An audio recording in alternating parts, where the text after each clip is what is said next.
Assalomu alaykum. Yana bir bora hurmatli kuzatuvchilarimiz. Mening ismim Muhammad Mahsumov, ong osti bilan ishlovchi mutaxassis psixologman. Ko'pchilik murojaat qilishadi. Muammolarimdan qanday qutulsam bo'ladi? Ya'ni men jabrlanyapman, meni kamsitadi, menga xiyonat qiladi, menga e'tibor bermaydi, menga mehr bermaydi, men ko'p aldanib qolaman, boshqalarga ishonib qolaman, bir ishlarni uddala olmayman.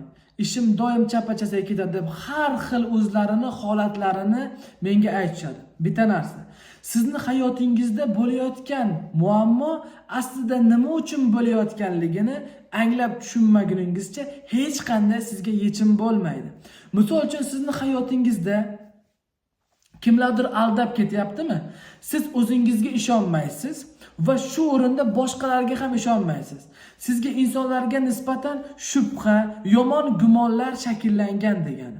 Sizni o'zingizda yomon gumonlar bormikan, hayotingizda o'sha gumonlaringiz namoyon bo'ladi. Siz gumonlaringizga yarashasini hayotingizga ko'rasiz.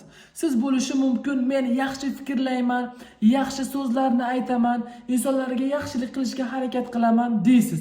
Lekin ichingizda qanaqa gumonlar bor?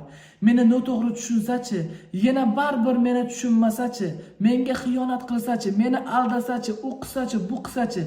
Mana shu gumonlardan xalos bo'lmas ekansiz, hayotingizda hech qanday o'zgarish sodir bo'lmaydi. Allohga bizni ichki niyatlarimiz bor. Alloh bizni ichimizni biladi. To'g'rimi? Alloh bizni oshkor qilganimizni ham, oshkor qilmaganimizni ham bilib turuvchi zot. Siz hayotingizda nima vaziyatlarni, qanday xatti-harakatlarni qilayotgan bo'lsangiz ham, ichki holatingizni, ichki gumon, o'y-hayollaringizni o'zgartirmas ekansiz, hayotingizda hech qanday o'zgarish sodir bo'lmaydi. Bo'lishi mumkin ayol kishida qaynonam meni kamsitadi, mensimaydi, erim xiyonat qiladi, u qiladi, meni uradi, farqi yo'q. Bu sizga berilgan muammo. Bu sizni hayotingizda bo'layapti. Bu muammo nima uchun sizni hayotingizda bo'layapti? Nima uchun sizni hayotingizda shunday insonlar kirib keldi? Va mana shunday insonlarni siz qanday gumonlaringiz va fikrlaringiz bilan jalb qildingiz? Qaysi o'zingizni xatti-harakatlaringiz bilan mana shunday vaziyatlarga duch keldingiz? Mana shu vaziyatlarga siz o'ziz sababchi ekanligingizni anglaysiz, tushunasiz va mana shu sizdagi bo'layotgan vaziyat ustida aql yuritasiz, tafakkur qilasiz. Shundagina hayotingizdagi muammolar sizdan bartaraf bo'ladi. Ungacha hech qanday sizda natija bo'lmaydi.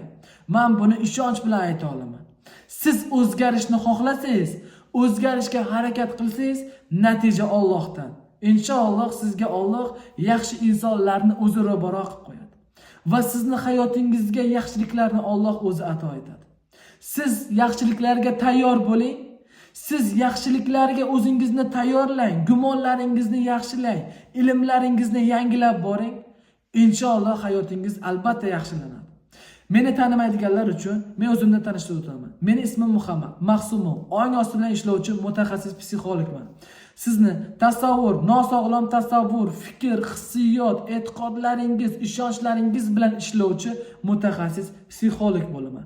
Kimda kim o'zini o'zgartirmoqchi bo'lsa, muammolaridan anglov olib va o'zlarini hayotlarini yaxshilashni xohlashsa, bemalol bizga murojaat qilishingiz mumkin bo'ladi. Kommentariyaga izohlarda o'z fikringizni yozib qoldiring. Kimda qanaqa muammo, kimda qanaqa vaziyat va men Telegram lichkalarim, telefon nomerlarimni kommentariyaga yozib qoldiraman. Sog' bo'ling, salomat bo'ling, qadr baland qadrdonlarim.